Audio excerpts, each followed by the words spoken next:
Iran Israel போரால் மூன்றாவது உலகப் போர் மூண்டு விடுமோ என்று உலக நாடுகள் ஒரு பக்கம் அஞ்சு நிற்க, மறுபுறம் வல்லரசு நாடுகள் இரண்டு நாடுகளுக்கும் வரிந்து கட்டி சப்போர்ட் செய்து வருகின்றன.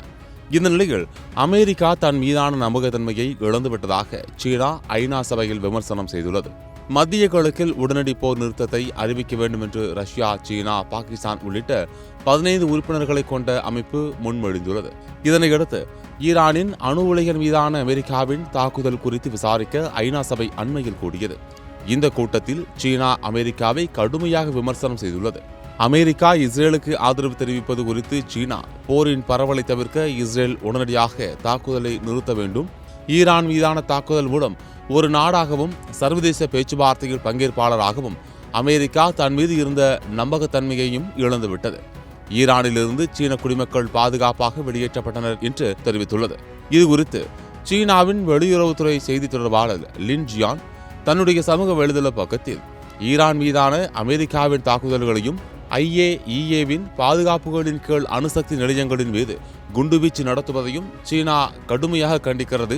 அமெரிக்காவின் நடவடிக்கைகள் ஐநாவின் விதி மற்றும் சர்வதேச சட்டத்தின் நோக்கங்கள் மற்றும் கொள்கைகளை கடுமையாக மீறுகின்றன. மேலும் மத்திய கிழக்கில் பதட்டங்களை அதிகப்படுத்தியுள்ளன.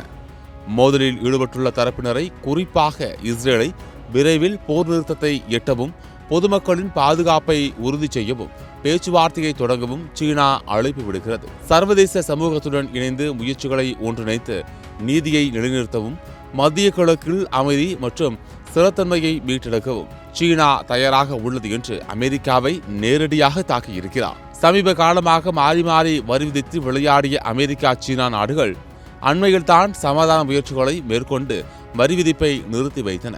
இதனையடுத்து சீனாவிற்கு சுற்றுப்பயணம் மேற்கொள்ளப் போவதாக ட்ரம்பும் மகிழ்ச்சியுடன் தெரிவித்திருந்தார்.